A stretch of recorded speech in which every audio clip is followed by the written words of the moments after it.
The story began with his first life. He had stepped into the Murim world fearlessly, armed with nothing but third-rate martial arts and a clumsy sword technique. However, before he could even swing his blade, reality struck him down, quite literally. He was punched in the face, kicked into submission, and unceremoniously cut down by common bandits. Then, the cycle began. He was born again, killed, and reborn repeatedly. He carried the burden of all his past memories, feeling as though he were merely borrowing the bodies of others only to be slaughtered over and over. Eventually, he seized a chance that arrived by pure accident. Driven by an unyielding desire to live, he gave everything he had to become the greatest under the heavens. Decades passed until, finally, he stood as an old man atop the highest peak. A yellow butterfly fluttered down to his weathered hand, his face lined with the exhaustion of countless lifetimes. "There is nothing left for me to achieve," he whispered, his voice raspy with age. "I have realized my ambition and ascended to the throne of the true Murim world." He let out a long, weary sigh. "I do not know if this is a cruel joke, but I truly yearn for a much-needed rest." His vision faded into white. When he opened his eyes again, he expected the void. Instead, his sight was blurry, and he was staring up at the ceiling of an unfamiliar room. He lifted his hand. It was smooth, unblemished, and full of vigor.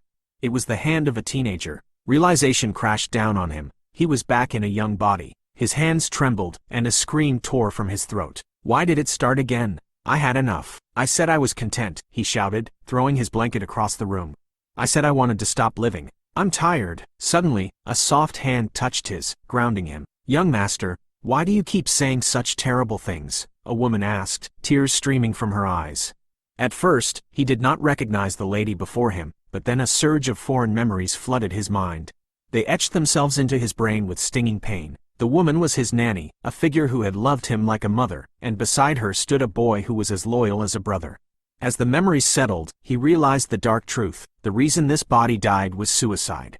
The man who committed suicide started talking about wanting to end his life the moment he woke up. He looked at their terrified faces and realized he had to cover his tracks. "I'm sorry, Nanny, I just had a nightmare," he lied, his voice trembling. "I need to figure out what to do with the rest of my life," he muttered, more to himself than to her. The nanny and the servant boy looked at him in shock, fearing he was planning another attempt on his life. "I misspoke," he said quickly, forcing a calm expression. "If there were another accident, I'd be crazy. Do I look like such a crazy guy? I'll eat in a bit." Relief washed over the nanny's face. She nodded gladly and hurried to prepare a meal for him. Left alone, he lay back down to contemplate why he had been forced into this specific body. Over the next several days, he explored the manor, replaying the memories of the boy he had replaced. "My memories are still intertwined with the memories etched into this body," he noted. The original owner was named Seok Jin-ho. He was the illegitimate son of the Seok family, one of the wealthiest clans in the Central Plains. Yet, despite their vast riches, Jin-ho was a child born out of wedlock. No matter how affluent the environment, it held no meaning in the face of his family's contempt. Seok Jin-ho had grown pessimistic, gradually neglecting his meals and spending his days in bed, waiting for death. Eventually, Jin-ho had let go of his earthly ties, and in that vacuum, the old master had taken over. "A young man like you committed suicide, while I am the one who truly wants to die," he mused with a bitter irony. He thought of the family's contempt and scoffed. "Just ignore it," he told himself. "There are two people here who love you more than anything else." Later, the nanny and the boy helped him eat a hot meal despite the chilling weather. For the first time in a long time, the three of them laughed together. The servants were overjoyed that their young master had returned to a healthy life and was finally eating. Seok Jin-ho, now inhabited by the ancient soul, reflected on how ungrateful he felt, even after being reborn nearly 100 times. "When I see the way they look at me, I find it hard to pretend I didn't notice and just live on," he whispered to the empty room. He walked out to the yard, gazing at the bamboo swaying in the wind. He wondered why this body had fought to linger even when its owner wanted to die. "As the one who subdued the Murim world, I find you pitiful," he said, addressing the lingering spirit of the original Jin-ho. "But I will fulfill your wish." The will of the body was to prove himself to the family. To fulfill that, he needed to train. As a merchant dealing with vast amounts of wealth, the presence of an outstanding martial artist becomes crucial, he analyzed. "That is why the first martial art I need to learn is the Taiji heaven flipping technique." It was a body enhancement art designed to transform the ordinary physique of Seok Jin-ho. It would lay the foundation necessary to handle the secret techniques he had honed over his countless previous lifetimes. The process of altering one's innate physique was agonizing, but without enduring it, mastering the divine arts would be impossible. As he trained, his body trembled, aching with immense pain, but he endured it with the discipline of a veteran master. Finally, he succeeded in gathering qi into his dantian. The accumulation of internal energy is slow, yet being able to gather energy while in motion is a blessing in itself, he thought. While he was meditating, his nanny called out to him. "You are sweating so much in this chilling cold," she said, her voice laced with worry. "I am practicing martial arts, so don't worry too much," he assured her. Seeing her young master healthy enough to practice martial arts, she smiled warmly. "I support you, young master," she thought silently. Seok Jin-ho then asked his nanny to call for the servant boy, Yoon. He had decided to teach him as well, ensuring the boy would have a strong body. "You have the ideal physique to learn the heavenly extreme iron defense technique," Seok told Yoon. "I will work hard to be of assistance to you, young master." Yoon exclaimed fanatically, hugging Seok in delight. Just then, Seok heard a commotion outside the manor. He asked the nanny what was happening. "It is the Supreme Elder's 70th birthday celebration the day after tomorrow," she explained, her expression darkening. "Will you be all right, young master? You will be confronting your brothers. The ones who should be worried are them," Seok said, his voice brimming with new confidence. "Good. With our dependable nanny and Yoon, I am confident I will return safely." The day of the celebration arrived. Seok's aura had completely changed since his reincarnation. His eyes were intense, his physique was stronger, and he carried himself with the dignity of a ruler. "Today marks the first day," he declared. "I cannot predict what will happen, or what transformations will occur. But you too, Nanny and Yoon, will you continue to trust and follow me in the future?" "We will follow you wherever you go," they replied in unison. With that, Seok and Yoon began their journey. As expected, murmurs rippled through the crowd as they passed. Bystanders whispered among themselves, questioning what had brought the fourth young master out of his seclusion. They marveled at how quickly a person could change, their voices carrying over the wind as Seok Jin-ho and Yoon continued their walk. Seok Jin-ho felt a flicker of annoyance, noting that he could hear every word of their gossip, but he kept his composure. Suddenly, a young man stepped into their path, blocking their way. "The rumors about you changing have spread, so it is true?" the young man questioned. It was Seok Man-ho, Jin-ho's brother and the fifth son of the family. "Well, it is the Supreme Elder's birthday, so there is no way you would stay holed up in your quarters," Man-ho remarked rudely. "Are you always this rude? I am the fourth young master, while you are the fifth," Jin-ho replied, his tone laced with irritation. "There is just a month's difference between us," Man-ho snapped back. "And have you forgotten our family's principle of meritocracy?" Jin-ho sighed theatrically. "At most, you are just a second-rate warrior," he observed dismissively. "Being a second-rate warrior at my age isn't necessarily a bad thing, you know." Man-ho laughed, though his eyes remained cold. "Compared to you, who just lazes around, I think I am doing my part." "You certainly know how to stand in line," Jin-ho retorted, aiming to provoke him further. "This bastard, seriously," Man-ho growled, clenching his fist, ready to strike Jin-ho in a fit of rage. However, Jin-ho remained calm. "Are you planning to pick a fight on such an important day? There are many eyes on us." Man-ho hesitated, glancing around at the gathering crowd. "I will make some time soon, let us settle it then," Jin-ho suggested, adding fuel to the fire. "Well, tomorrow is also okay. Don't chicken out," Seok Man-ho shouted, pointing a trembling finger at Jin-ho before storming off. Watching him leave, Jin-ho smiled grimly. He had needed a spark to signal to the family that he had changed, and Man-ho was not a bad choice. Objectively, the fifth brother was average, but his reputation within the Seok family was decent. More importantly, Jin-ho had a score to settle. As the crowd dispersed to attend to their own affairs, Jin-ho took a moment to observe the guests arriving.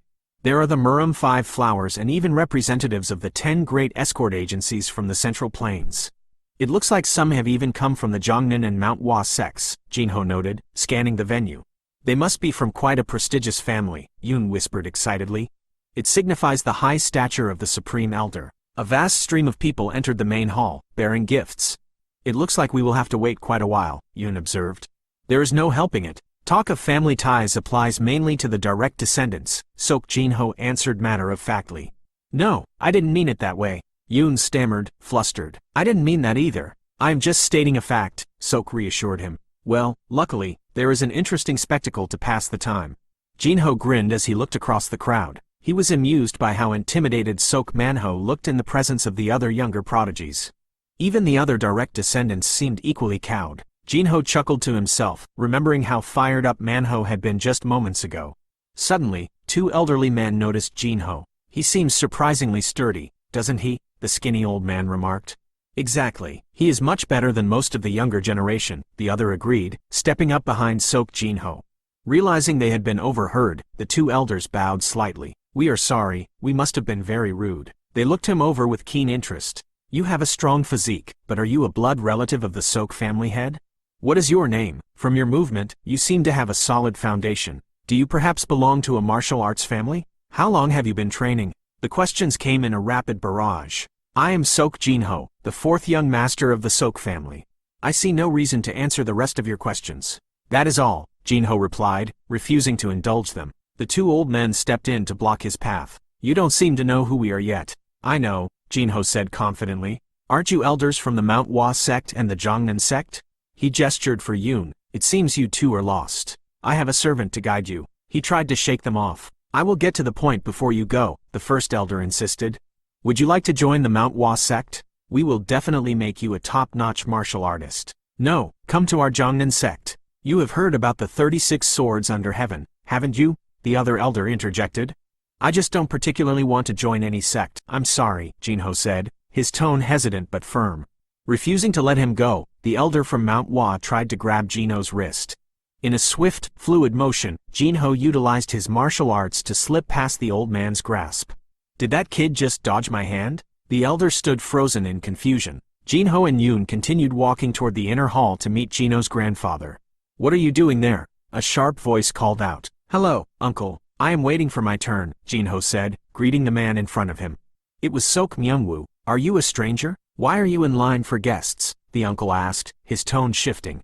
Come, follow me. Can we see him right away? Jin-ho asked. Obviously. You are aware that I am from a branch family too, right? The uncle said as he led the way.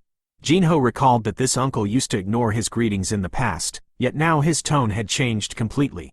Maybe because the elders from manhwa and Jongnan showed interest in me, Jin-ho deduced. So now I am worth talking to? He grinned cynically. Inside the throne room, the supreme elder sat surrounded by gifts. He looked bored with the proceedings. There isn't a single useful person here. Even the so-called elite descendants of the merchants can't hide their fear in front of me, the elder muttered. A servant announced, Mr. Seok Myung-woo and Mr. Seok Jin-ho have requested an audience. Let them in, the supreme elder commanded. Myung-woo brought Jin-ho before the supreme elder and offered his greetings. Jin-ho stepped forward, holding a modest box. Happy birthday, Jin-ho said, bowing respectfully. Nanny and Yoon helped prepare this for you. It is nothing extravagant. The supreme elder received the gift. Usually, one would claim they prepared it themselves, he thought. There is nothing as grand as sincerity, the elder said aloud, opening the box to reveal fine emerald green linen. Perhaps that is what makes it even more precious. He seemed genuinely delighted. I have heard that the elders from manhwa and Jongnan have expressed interest in you, the supreme elder said, segueing into business. Jin-ho did not deny it. Which of the two are you considering? The elder asked. I have no interest in either, Jin-ho replied confidently. I have already told the elders of manhwa and Jongnan. My current intention is to fully master the martial arts I am learning. Ha ha ha. So, you have set your ambitions on the Murim world instead of a mundane one, the supreme elder laughed loudly. For the time being, life doesn't always go according to plan, but it is still necessary to have one, Jin-ho replied. Do you need my assistance, grandson? The elder asked. Not at the moment, Jin-ho replied. I see. We will talk about this another time. The supreme elder signaled the end of the conversation. I will take my leave. Jin-ho bowed and exited the room. When the door closed, leaving the supreme elder alone on his throne, his expression shifted. I wondered what kind of child would garner the attention of both manhwa and Jongnan. He shows no signs of nervousness, even in my presence, the elder thought. He seems like someone I would like to test. He smirked and called out to the shadows. Sword Emperor, are you there? A young man materialized from the darkness and bowed. Did you call for me? Keep an eye on that boy, Jin-ho, who just left, the supreme elder commanded. The Sword Emperor bowed again, accepting the order. Yes, supreme elder, we will see if he has the potential to take over the Seok family, the supreme elder mused, by observing him.